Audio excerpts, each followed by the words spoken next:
Dracula by Bram Stoker, a comprehensive exploration. The tale unfolds with Jonathan Harker, an ambitious young English solicitor, journeying to the remote Carpathian mountains of Transylvania. He's been commissioned to assist a noble client, Count Dracula, with a real estate purchase in England. Upon reaching the castle, Harker is struck by Dracula's peculiarities: his aversion to mirrors, his nocturnal habits, and his seemingly supernatural strength. As days turn into nights, Harker's unease grows. He discovers he's not a guest, but a prisoner. Within the castle's cold, stone walls, Harker encounters horrors that defy reason. He stumbles upon 3 vampire brides who nearly claim him, and he slowly realizes the truth. Dracula is a vampire, an ancient and insatiable predator. After a harrowing escape attempt, Harker is left for dead, but he eventually finds refuge in a convent where he's nursed back to health by nuns.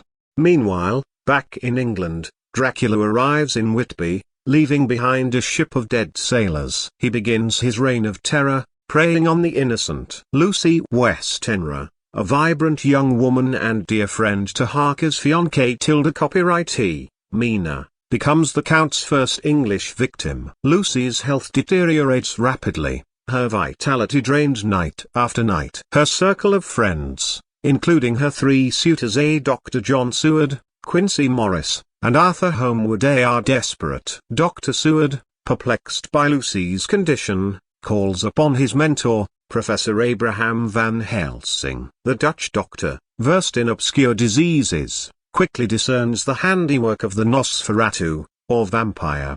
Despite their best efforts, which include garlic wreaths, crucifixes, and blood transfusions, Lucy succumbs to Dracula's curse. But her death is not the end. She rises again as one of the undead, preying on children. The heart-wrenching task falls upon her loved ones, guided by Van Helsing, to release Lucy's soul by staking her heart. As the group grapples with the reality of vampires, Mina travels to Transylvania to reunite with the traumatized Harker. They marry at the convent before returning to England. But tragedy strikes again. Dracula, in retaliation for the group's actions against Lucy and for their growing knowledge of him, targets Mina. He feeds her his blood, binding her to him and tainting her soul. Now, with Mina's life and soul in peril, the group resolves to hunt down and destroy Dracula. Using Mina's forced bond with the Count, they track his movements. The pursuit is fraught with danger,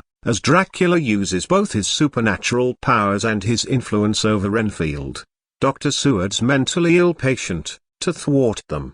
The chase culminates in a race against time back in Transylvania. The group, battling against Dracula's gypsy allies and the Count himself, finally corners him. In a climactic confrontation, they manage to kill Dracula, freeing Mina from his curse. However, the victory is bittersweet, as Quincy Morris sacrifices his life in the process. Stoker's Dracula is more than a tale of horror, it's a reflection of Victorian-era anxieties about sexuality, invasion, and the unknown. Through its rich, layered narrative, the novel delves deep into the human psyche, exploring themes of temptation, corruption, and redemption.